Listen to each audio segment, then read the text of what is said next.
Y llegamos ahora al capítulo 11. En este capítulo, Jesús resucita a Lázaro de los muertos en Betania. Quisiéramos pausar aquí por un momento para considerar el propósito del Evangelio según San Juan. En los primeros 10 capítulos, Cristo se ha estado revelando a un círculo que cada vez es mayor. Comenzó allá en las bodas de Caná, donde se congregaron algunos convidados y sus discípulos. Y al describir el resultado de ese primer milagro de Jesús, las Escrituras dicen que sus discípulos creyeron en él. Al final, en la fiesta de los tabernáculos y en la fiesta de dedicación, la nación entera estaba delante de él. Allí Jesús se presentó a la nación, pero fue rechazado por todos. Rechazaron sus obras allá en el capítulo 5 de este Evangelio, versículo 16. Rechazaron sus palabras en el capítulo 8, versículos 58 y 59.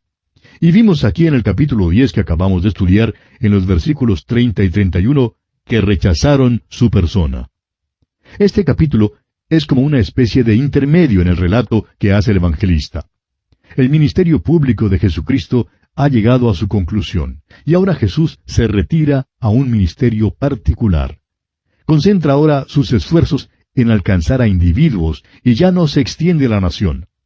Los eventos aquí tienen lugar en la fiesta de dedicación y la Pascua durante algún tiempo entre los meses de diciembre y abril. Para nosotros, el estudio del Evangelio de Juan es como subir a un monte y cada capítulo nos eleva un poquito más que el anterior. Recuerde usted que Juan nos ha dicho el motivo por el cual escribió este Evangelio. Allá en el capítulo 20, versículos 30 y 31, él dice, «Hizo además Jesús muchas otras señales en presencia de sus discípulos, las cuales no están escritas en este libro. Pero éstas se han escrito para que creáis que Jesús es el Cristo, el Hijo de Dios, y para que creyendo tengáis vida en su nombre». Los judíos rehusaron creer que Jesús fuese el Hijo de Dios. Y Jesús entonces les pidió que creyeran las obras que hacía para que así se dieran cuenta. Por tanto, nosotros hacemos la pregunta suprema. ¿Tiene Cristo el poder para levantar a los muertos? La pregunta de mayor importancia en cualquier religión es en cuanto a la muerte. Hay preguntas que tienen que ver con esta vida, pero el gran misterio es la muerte. La vida también es un gran misterio, pero la vida quedaría prácticamente sin sentido si no hubiese una resurrección de los muertos. La pregunta entonces que hay que hacerle a cualquier religión es si tiene poder sobre la muerte. Muchos tratan de descartar lo milagroso de las Escrituras, incluyendo la resurrección corporal. Son como el hombre que come pescado, pero rehusando creer que el pescado tenga huesos. Ahora bien, puede ignorar los huesos, pero se hallará en apuros y hasta puede ahogarse debido a estos huesos. Pues hacemos lo mismo si tratamos de descartar los milagros de la Biblia. Allí están. Hay personas que dicen que quieren una religión que esté involucrada con lo presente y no una que esté preocupada solo en lo futuro.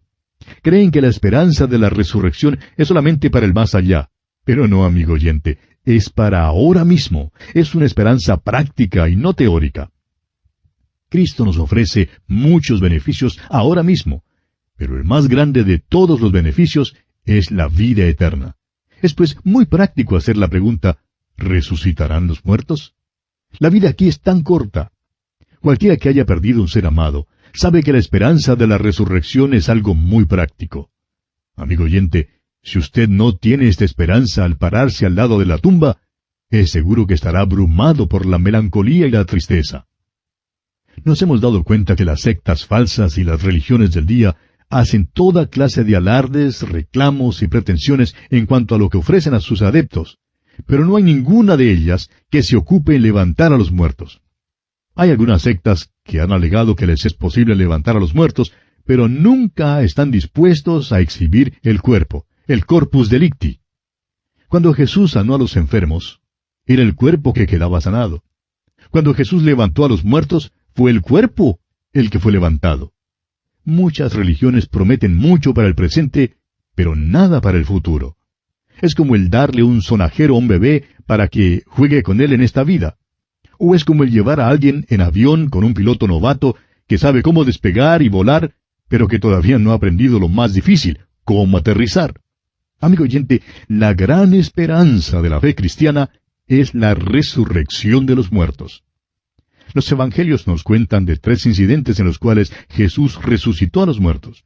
Primero, tenemos el caso de la niña de 12 años que acababa de morir. Este relato lo podemos encontrar en el Evangelio según San Mateo, capítulo 9, versículos 18 al 26. En Marcos, capítulo 5, versos 22 al 43. Y en el Evangelio de Lucas, capítulo 8, versículos 41 al 56. Tenemos luego el caso del joven camino al sepulcro que se relata en Lucas, capítulo 7, versículos 11 al 15.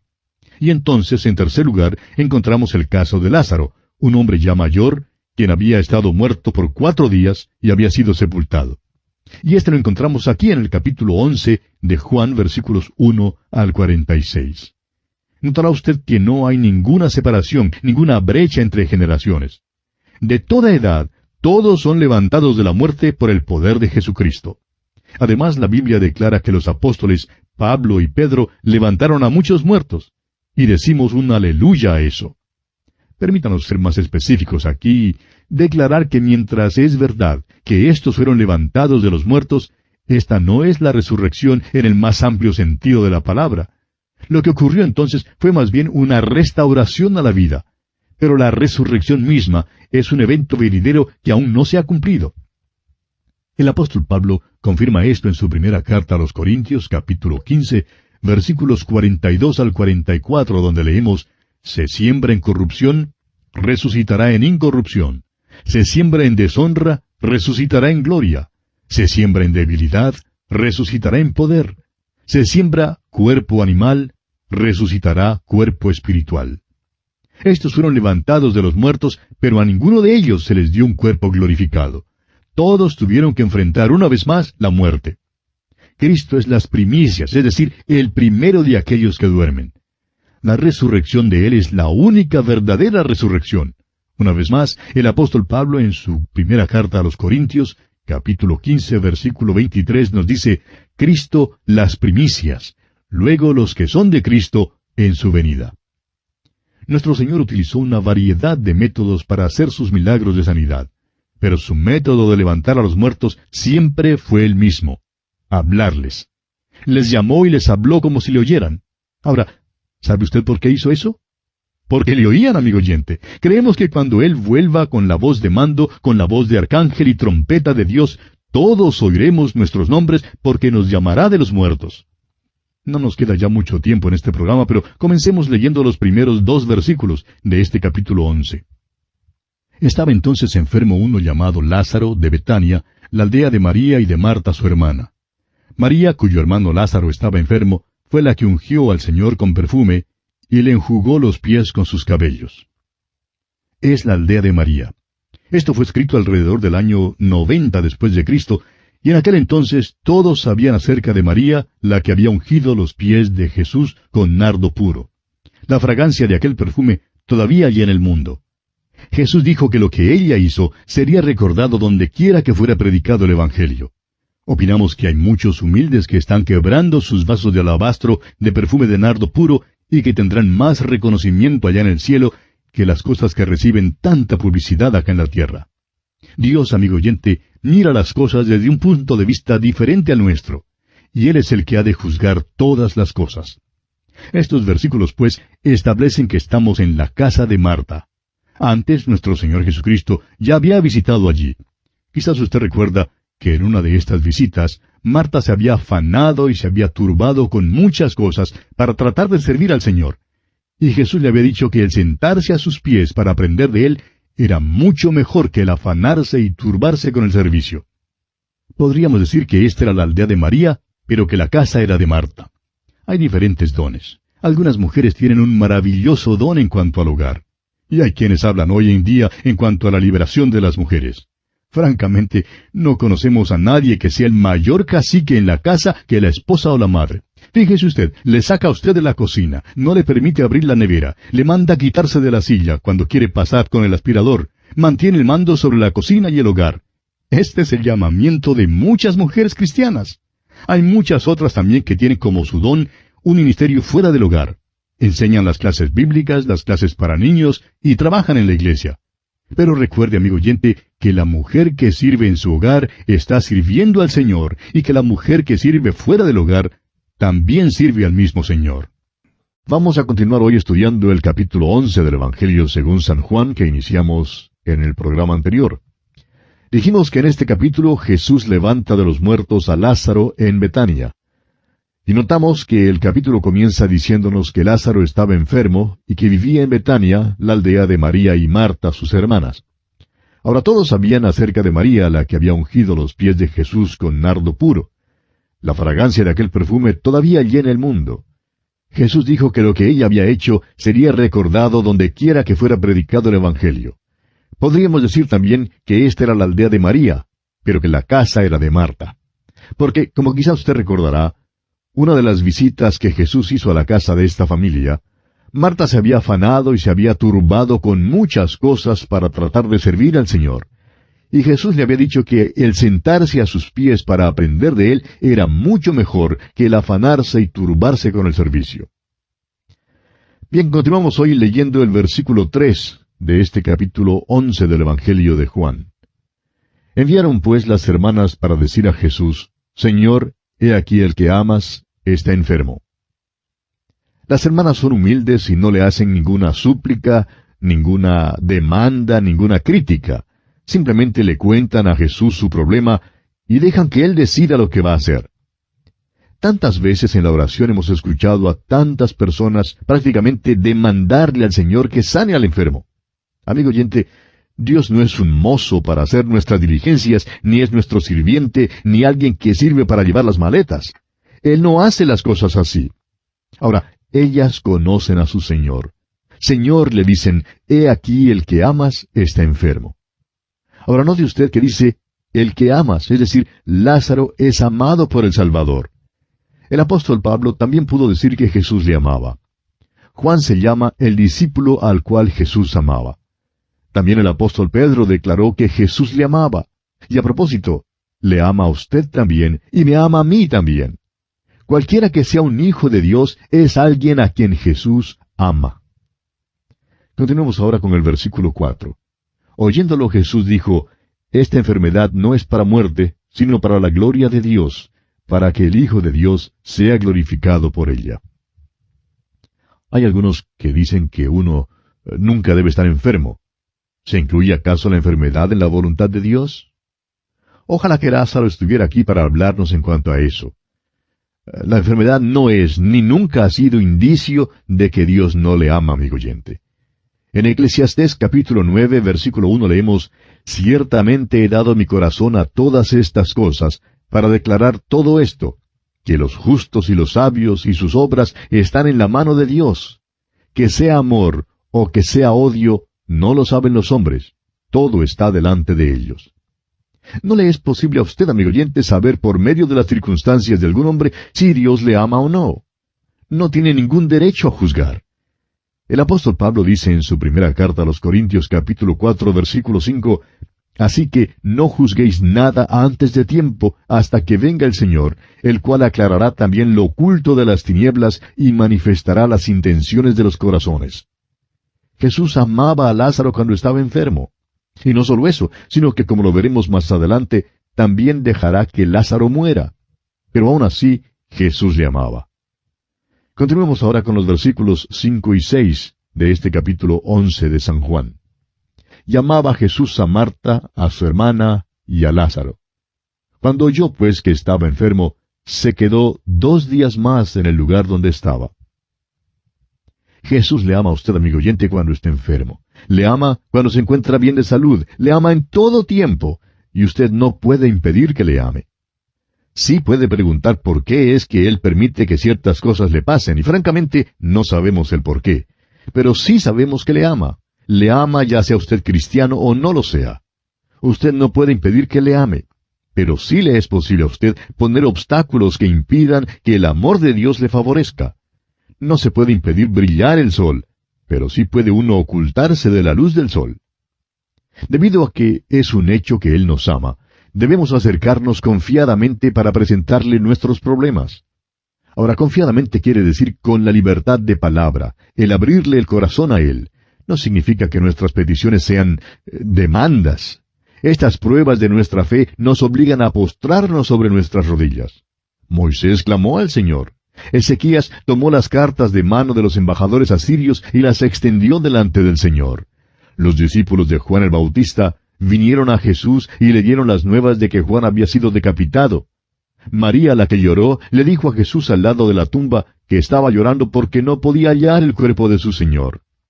Amigo oyente, es allí en el oscuro valle, aun en el valle de sombra de muerte, donde debemos aprender a confiar en Él. Las pruebas nos enseñan que nos es posible descansar en Él. Nos enseñan que todas las cosas les ayudan a bien a aquellos que aman a Dios. Tenemos que mirar más allá de las lágrimas, las tristezas y las pruebas de la vida y ver que Dios tiene un propósito en todo lo que permite que nos ocurra. El Señor dijo, esta enfermedad no es para muerte, sino para la gloria de Dios. Jesús permite que esto pase para que Dios reciba la gloria. Tenemos que aprender que nosotros no somos el centro del universo. Tampoco lo es nuestro hogar, ni nuestra iglesia, ni nuestro pueblo. El centro de dirección de todo está en el cielo, y todo ocurre para su gloria.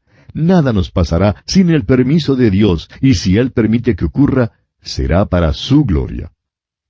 Ahora deseamos que usted se fije que el Señor amaba a Marta. A veces nos portamos muy mal con Marta y la criticamos mucho. Muchos de los comentarios bíblicos que se han escrito no le han tratado con mucha bondad. Es verdad que ella se afanó con mucho servicio y que en una ocasión ella no escogió la buena parte, pero eso no impidió que nuestro Señor le amara. Ahora, ¿le parece a usted cruel que Jesús dejara morir a Lázaro? Pues bien, hay aquí un mensaje para nosotros. El Señor Jesús no se guiaba por sentimentalismos, sino que estaba sujeto a la voluntad del Padre. El sentimentalismo humano le habría impulsado a ir enseguida, pero Él las amaba, y por tanto dice este pasaje que se quedó en el lugar donde estaba aún 2 días. Ahora, ¿recuerda usted que en el pasado hemos dicho que la ofrenda de alimento era una descripción de Cristo? Pero había 2 cosas que eran excluidas de esta ofrenda. Una de ellas era la levadura, que en la Biblia simboliza la maldad. La otra era la miel, la cual habla de la leche de la bondad humana, el sentimentalismo humano. Jesús nunca se dejó guiar por un mero sentimentalismo. Eso es lo que produce personas malcriadas. Y es por eso, por el sentimentalismo, que los padres echan a perder a sus hijos. Jesús siempre fue guiado por el amor, y ese amor siempre estuvo interesado en el bien del individuo y en la gloria de Dios. Leamos ahora los versículos 7 y 8 de este capítulo 11 de San Juan. Luego, después de esto, dijo a los discípulos, «Vamos a Judea otra vez». Le dijeron los discípulos, «Rabí, ahora procuraban los judíos apedrearte, ¿y otra vez vas allá?» No pierda usted de vista, amigo oyente, esas palabras, «otra vez». Jesús había estado allí y le habían obligado a apartarse. Ahora regresa, y esta vez Jesús va con sus discípulos a la zona peligrosa. Continuemos con los versículos 9 y 10 de este capítulo 11 de Juan. Respondió Jesús, ¿no tiene el día 12 horas? El que anda de día no tropieza porque ve la luz de este mundo, pero el que anda de noche tropieza porque no hay luz en él. Hay 12 horas en el día y eso no puede cambiar. El Padre ha dado al Hijo una obra que hacer y nada le puede impedir que la haga. Hay aquí un gran principio. Dios le ha dado a cada hombre una obra principal para cumplir en su vida. Y a usted, amigo oyente, no le será posible extender esa labor ni siquiera un día más, como tampoco le será posible impedir que el sol se ponga en la tarde. Pero por otra parte, gracias a Dios, usted permanece categóricamente invulnerable hasta que su obra esté cumplida. Nadie le puede tocar, ni aun Satanás le puede tocar. El peligro se encuentra en no seguir a Jesús. Entonces uno queda en tinieblas porque Él es la luz del mundo. Usted podrá entrar en una zona peligrosa con Él y no le tocarán.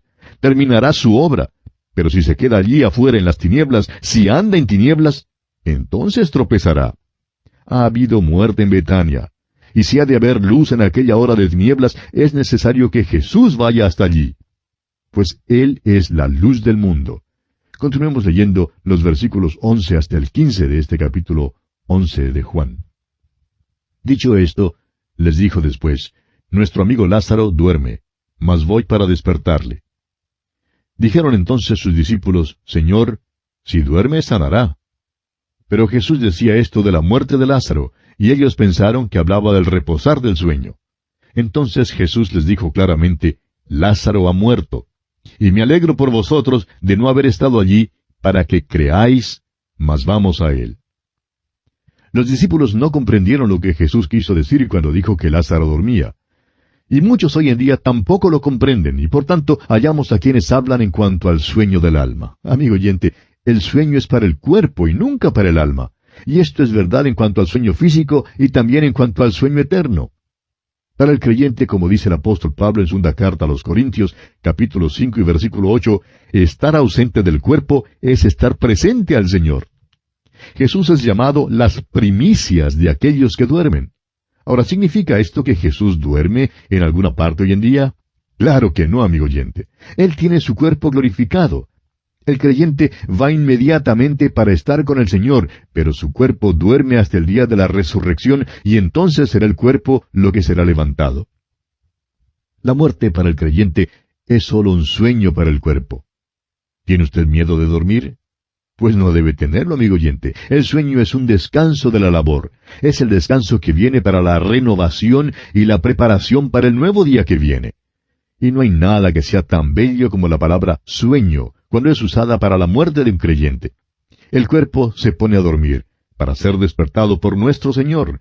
Él es el único que tiene el despertador. Él es el único que puede levantar a los muertos, y algún día Él vendrá y nos despertaremos con nuestros nuevos cuerpos. Ahora, la palabra griega para resurrección es anastasis, que significa levantarse. C.S. Lewis, aquel distinguido rector de la Universidad de Oxford, preguntó en cuanto al sueño del alma y dijo, si es el alma lo que se levanta, ¿cuál posición toma? Y esa es una buena pregunta. El espíritu, amigo oyente, nunca se muere ni duerme. La muerte es una realidad, una terrible realidad para el cuerpo. La muerte significa la separación y significa que el cuerpo del creyente desciende al sepulcro y duerme allí hasta que sea levantado. Pero recuerde que la resurrección también es una realidad. Según el punto de vista humano, el hombre termina en la muerte. Aún en los hospitales hay un sentimiento de terminación en cuanto a la muerte. Los médicos trabajan hasta más no poder con un paciente, pero cuando muere, todos dejan de trabajar. La muerte llega y no hay nada más que se pueda hacer. La ciencia está imposibilitada ante la presencia de la muerte. Pero es allí precisamente donde Jesús comienza. Donde el hombre tiene que terminar, allí es donde Jesús puede comenzar. Por eso es que la resurrección es una realidad que alienta e infunde una verdadera esperanza en cuantos creemos en ella. Cuando cierta figura de prominencia mundial, cierto personaje sobresaliente falleció en cierto país del Oriente, todos los habitantes de aquel país se lamentaban y decían, nuestro líder ha fallecido, ¿qué haremos? Inmediatamente los líderes dijeron, no lamentéis la muerte de nuestro presidente, él está muerto, pero sus ideas y sus teorías todavía viven y vivirán para siempre. En realidad aquellas palabras no pueden infundir mucha esperanza, pero era la única esperanza que tenían para ofrecer al pueblo. Y así ocurre con aquellos que no creen en la resurrección, que creen que con la muerte termina todo para el hombre. No tienen esperanza alguna. Como dice el apóstol Pablo en su primera carta a los Tesalonicenses capítulo 4, versículos 13 y 14, donde leemos, tampoco queremos, hermanos, que ignoréis acerca de los que duermen, para que no os entristezcáis como los otros que no tienen esperanza. Porque si creemos que Jesús murió y resucitó, así también traerá Dios con Jesús a los que durmieron en él. Amigo oyente, ¿tiene usted hoy esta esperanza? Bien, prosigamos nuestro estudio y leamos ahora el versículo 16 de este capítulo 11 del Evangelio según San Juan.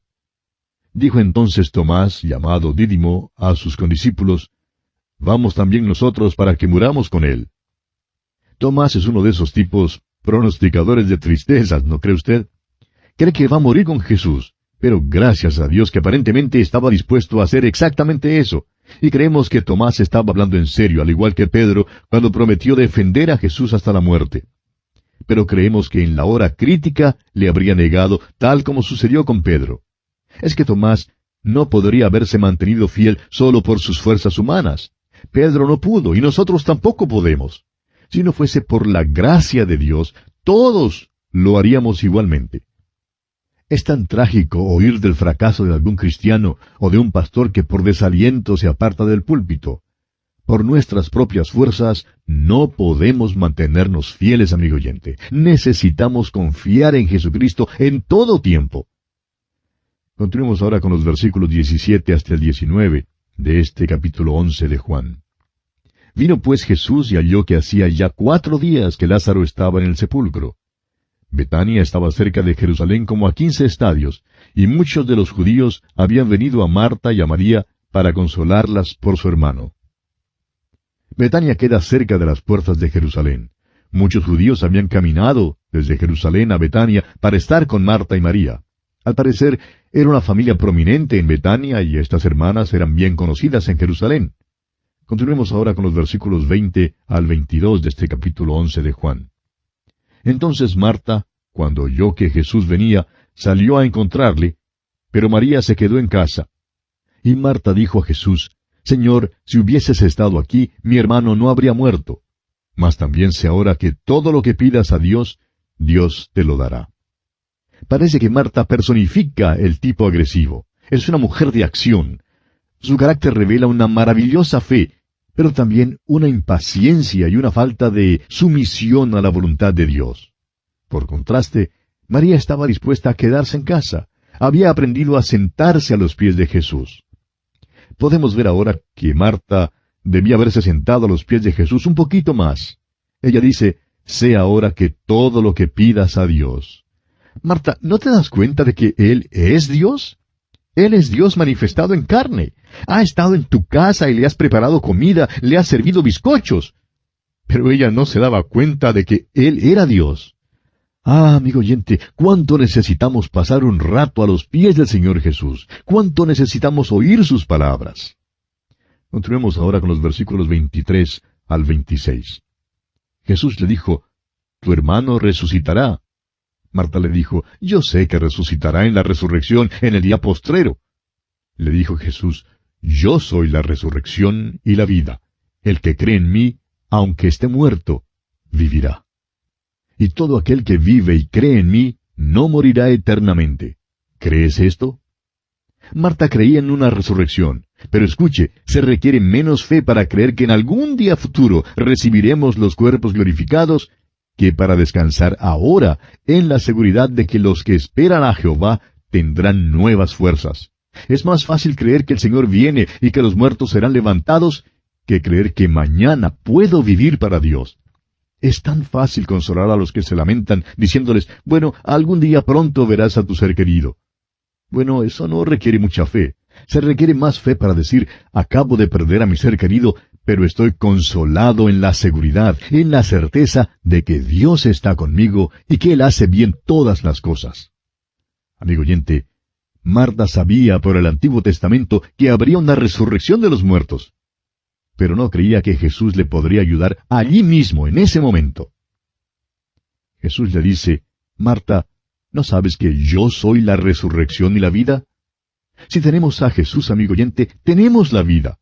El que cree en mí, dice él, aunque esté muerto, vivirá.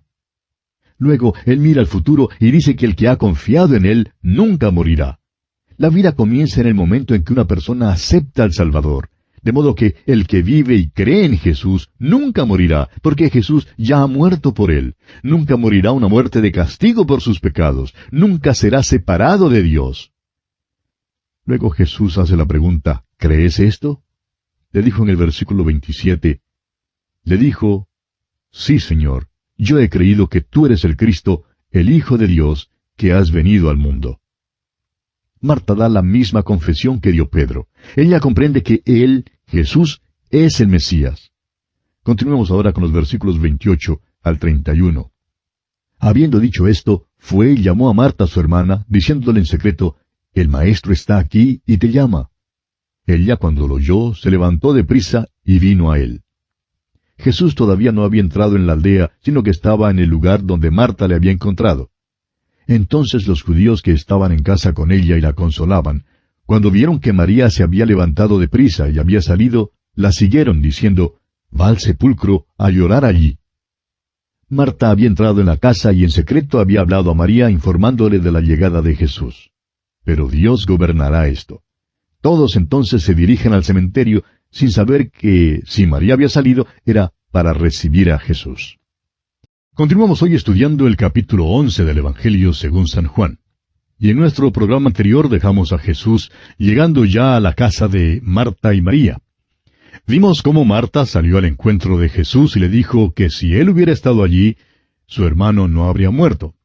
Jesús le respondió que su hermano resucitaría. Marta le dijo que ella sabía que resucitaría en la resurrección, en el día postrero. Pero Jesús le dice, yo soy la resurrección y la vida. El que cree en mí, aunque esté muerto, vivirá. Y luego se dirige a Marta y le dice, ¿crees esto? Y ella responde con toda confianza, sí, Señor, yo he creído que tú eres el Cristo, el Hijo de Dios que has venido al mundo. Y vimos que la respuesta de Marta es la misma confesión que dio el apóstol Pedro. Ella comprende que Él, Jesús, es el Mesías. Y luego de esta corta conversación, vuelve de nuevo a su casa y en secreto habla con su hermana María y le informa de la llegada de Jesús. María entonces se levanta para salir a recibir a Jesús. Ahora, aunque Marta había hablado en secreto con María, es Dios quien gobernará todo esto. Todas las personas que estaban allí con Marta y María en esa casa, consolándolas por la muerte de su hermano, se dirigen entonces al cementerio sin saber que María había salido y era para recibir a Jesús. Ellos pensaban que ella iba a llorar al sepulcro, pero María había salido en realidad a recibir a Jesús. Continuemos entonces ahora con el versículo 32 de este capítulo 11 de Juan, donde dice que María cuando llegó a donde estaba Jesús, al verle, se postró a sus pies, diciéndole, Señor, si hubieses estado aquí, no habría muerto mi hermano.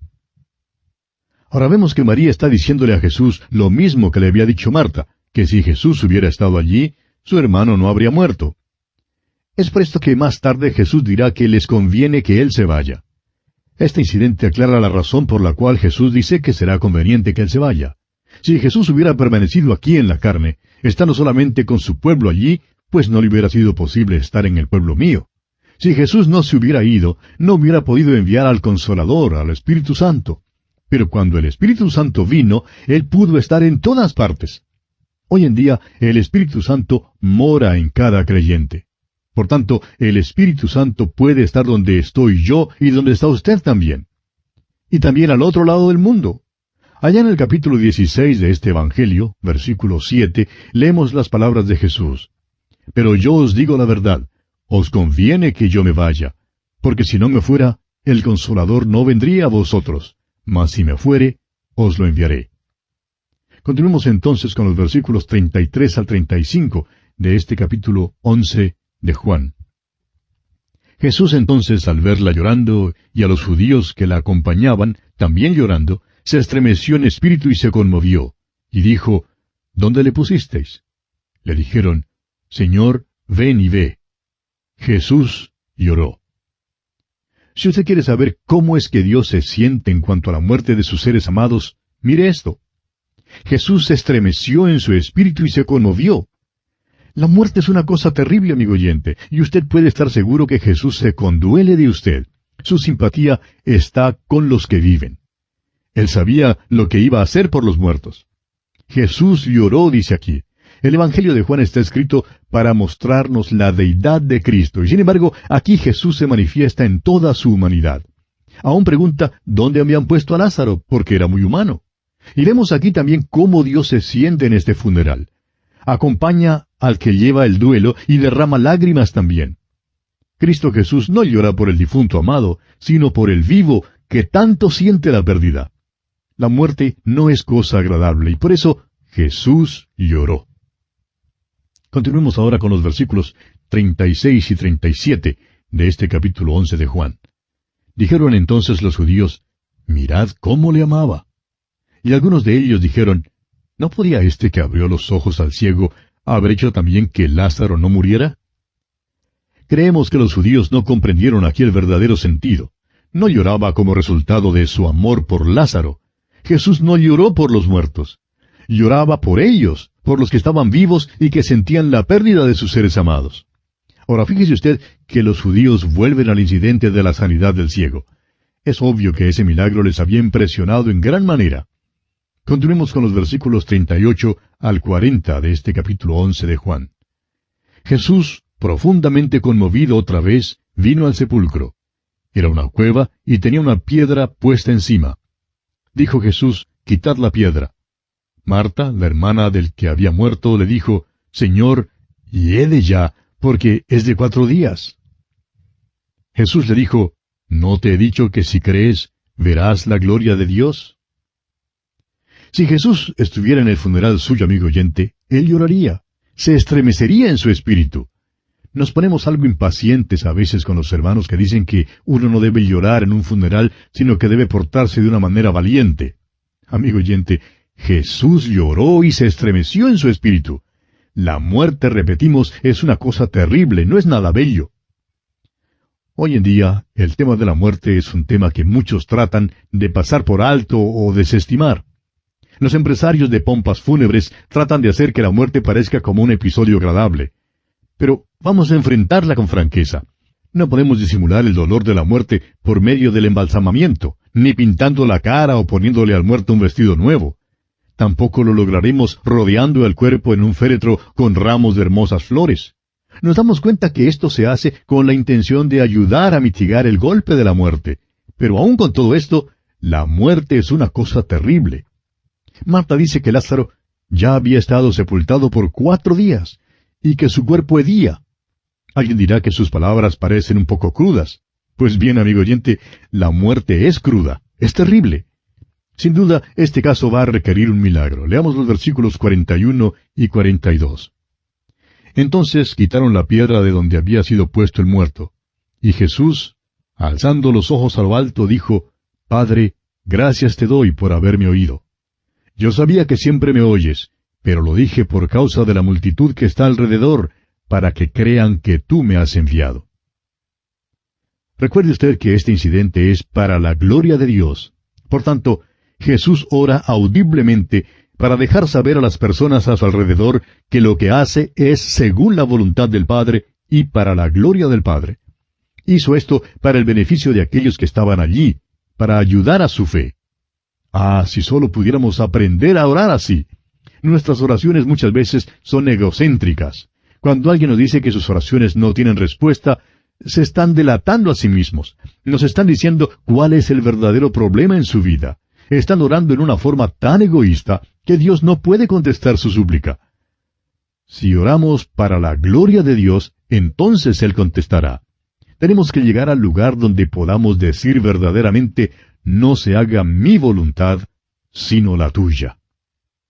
Continuemos ahora con los versículos 43 y 44 de este capítulo 11 del Evangelio de Juan. Y habiendo dicho esto, clamó a gran voz, Lázaro, ven fuera. Y el que había muerto salió atadas las manos y los pies con vendas, y el rostro envuelto en un sudario. Jesús les dijo, desatadle y dejadle ir. Deseamos mencionar aquí que creemos que Jesús levantó de los muertos a muchas personas. Creemos que en realidad hubo multitudes que fueron sanados, centenares de ciegos que recibieron su vista. Los evangelios solamente relatan algunos de todos estos casos. Ahora note usted que en el caso de Lázaro, su vida fue restaurada al cuerpo viejo. Salió envuelto en toda la mortaja, exactamente como había estado en la tumba, hasta con el lienzo que le habían envuelto en la cabeza. Pero Jesús, en cambio, simplemente salió de la tumba y dejó todo eso atrás. ¿Por qué? Porque salió con un cuerpo glorificado. No tuvieron que quitar la piedra para que Jesús saliera. La piedra fue quitada para que los que estaban afuera pudieran mirar adentro y ver que la tumba estaba vacía. Su cuerpo glorificado pudo salir del sepulcro sellado y pudo entrar sin problema alguno en un cuarto con las puertas trancadas. Hay en esto un cuadro bello de la salvación. Nosotros estábamos muertos en delitos y pecados, muertos ante Dios, pero ahora hemos sido vivificados para con Dios en Cristo Jesús. Pero amigo oyente, esta mortaja, nuestra naturaleza humana, nos retiene. El apóstol Pablo dijo allá en su carta a los Romanos capítulo 7, versículos 15 y 24, «Porque lo que hago no lo entiendo, pues no hago lo que quiero, sino lo que aborrezco, eso hago. Miserable de mí». Ahora este no es un inconverso el que habla, es un creyente. Jesús quiere que estemos libres de esta mortaja. Él dice, desatadle y dejadle ir. Continuemos con los versículos 45 y 46 de este capítulo 11 de Juan. Entonces muchos de los judíos que habían venido para acompañar a María y vieron lo que hizo Jesús, creyeron en él. Pero algunos de ellos fueron a los fariseos y les dijeron lo que Jesús había hecho. Estos hombres no pueden ignorar este milagro. Esto pone a los sabuesos de odio una vez más sobre su pista, y puede usted estar seguro de que no cesarán de seguirle hasta cuando le pongan en la cruz. Quizás les sorprenderá saber que este incidente marca el final del ministerio público de Jesús, especialmente cuando se dé cuenta de que no estamos ni siquiera cerca al final de este Evangelio según San Juan. El hecho es que solamente hemos llegado hasta la mitad. El ministerio público de Jesús comenzó cuando Juan el Bautista le señaló como el Cordero de Dios, y ahora hemos llegado a su fin. Es que Juan dedica casi tanto tiempo a las últimas 48 horas de nuestro Señor antes de la cruz, como el que emplea en los primeros 32 años, 11 meses, 3 semanas y 5 días de su vida. En realidad, así fue como escribieron también los otros evangelistas. Ponen un mayor énfasis sobre los últimos 8 días. Fíjese usted que hay 89 capítulos en los 4 evangelios. De estos 89 capítulos, 4 tratan los primeros 30 años de la vida de Cristo. Y los 85 capítulos restantes abordan los últimos 3 años de su vida. Ahora, de esos 85 capítulos, 27 tratan los últimos 8 días de su vida. Por tanto, una tercera parte de los evangelios tiene como tema central los sucesos de los últimos días de Jesús y ponen su mayor énfasis sobre su muerte y su resurrección. El énfasis mayor es sobre el hecho de que Jesús murió y resucitó de los muertos. Y amigo oyente, no seríamos fieles a la Biblia si nuestro mayor énfasis no cayese sobre la muerte y la resurrección de Cristo. Este es el Evangelio. Los autores de los Evangelios hicieron lo que Pablo hizo también más tarde. El apóstol Pablo dice en su primera carta a los Corintios capítulo 2, verso 2, «Pues me propuse no saber entre vosotros cosa alguna, sino a Jesucristo y a este crucificado». Uno creería pues que este milagro de la resurrección de Lázaro habría motivado a los escépticos a volverse a Jesús. Pero no resultó así. Usted recordará que nuestro Señor había dicho previamente las siguientes palabras allá en Lucas capítulo 16, verso 31. «Si no oyen a Moisés y a los profetas, tampoco se persuadirán, aunque alguno se levantare de los muertos». Esa es la razón por la cual Dios no rasga los cielos y desciende. Por eso mismo es que Dios no anda haciendo señales y milagros hoy en día. Después de que la iglesia sea sacada de la tierra durante el período de la gran tribulación y también durante el milenio, habrá un período de grandes milagros, pero aún eso no convencerá a la gente. Hoy en día se nos exige, de una manera callada, poner nuestra confianza en Él, aunque la multitud y la mayoría se aparte de Él. Hay quienes se quejan de que las multitudes no están siguiendo a Jesús. Amigo oyente, las multitudes nunca siguieron a Jesús, ni nunca le seguirán. Él murió, fue sepultado, resucitó de los muertos, y eso es el Evangelio. No necesitamos un milagro. El problema no se halla en la falta de evidencias. El problema está en la incredulidad del hombre. Ahora note usted lo que ocurre en el versículo 47 de este capítulo 11 de Juan. Entonces, los principales sacerdotes y los fariseos reunieron el concilio y dijeron, «¿Qué haremos? Porque este hombre hace muchas señales». ¿Se fija usted, amigo oyente? El problema de estos sabuesos de odio no era la falta de evidencias. Ellos eran los enemigos de Jesús y sin embargo decían, «Este hombre hace muchas señales». Es que no podían negar sus milagros. Este es un grupo diabólico. En aquel entonces, los principales sacerdotes eran mayormente saduceos, hombres de una teología liberal que no aceptaban los milagros ni lo sobrenatural, inclusive la resurrección. Los fariseos, por su parte, eran los conservadores religiosos y los derechistas políticos, pudiéramos decir, de aquel entonces. Estaban categóricamente opuestos los unos contra los otros en todo aspecto. Sin embargo, aquí se unen en su odio contra Jesucristo y resuelven matarle. Tenemos aquí lo que pudiéramos llamar el primer movimiento ecuménico. Si pueden eliminar a Jesucristo, entonces los hombres de criterios opuestos se unirán en su antagonismo hacia Él. Esta es la tendencia de la hora. Uno puede muy bien unirse con los demás y andar con la mayoría y eliminar a Cristo, como está revelado en la palabra de Dios. Pero es la minoría la que acepta a Jesucristo. Veamos ahora el versículo 48 de este capítulo 11 de Juan. Si le dejamos así, todos creerán en él, y vendrán los romanos y destruirán nuestro lugar santo y nuestra nación. Temían que hubiera un movimiento masivo de apoyo a Jesucristo que resultara en una revolución y que por tanto Roma viniera sobre ellos. Es decir, que obraban en la base del temor. El temor fue su móvil, y tememos que todavía sea lo que impida que muchísimas personas sigan a Jesús aún hoy en día. Continuemos con los versículos 49 al 52. Entonces Caifás, uno de ellos, sumo sacerdote aquel año, les dijo: Vosotros no sabéis nada, ni pensáis que nos conviene que un hombre muera por el pueblo y no que toda la nación perezca. Esto no lo dijo por sí mismo, sino que como era el sumo sacerdote aquel año, profetizó que Jesús había de morir por la nación. Y no solamente por la nación, sino también para congregar en uno a los hijos de Dios que estaban dispersos. Encontramos aquí una cosa extraña. Empiezan a emplear la razón y la lógica, y dicen que es preferible que Jesús muera antes de que toda la nación perezca en manos de Roma. Es interesante notar que lograron matar a Jesús, pero a pesar de esto, toda la nación pereció cuando Tito llegó en el año 70 después de Cristo y la destruyó. Este Caifás era un mal individuo. Más tarde conoceremos a su suegro Anás, quien también era de la misma calaña. Este hombre Caifás era el sumo sacerdote en aquel año y tenía el don de la profecía. No nos dejemos engañar, amigo oyente, aún hoy en día, cuando oímos decir que a alguien le es posible profetizar. Caifás, como Balaam en el Antiguo Testamento, era un mal individuo. Sin embargo, le fue posible profetizar y su profecía era verdadera. Leamos ahora los versículos 53 y 54 de este capítulo 11 de Juan. Así que, desde aquel día acordaron matarle. Por tanto, Jesús ya no andaba abiertamente entre los judíos, sino que se alejó de allí a la región contigua al desierto, a una ciudad llamada Efraín, y se quedó allí con sus discípulos. Amigo oyente, este es el comienzo del fin. Ahora tratan abiertamente de matar a Jesús y se declaran hostiles públicamente. No sabemos exactamente dónde queda la ciudad de Efraín.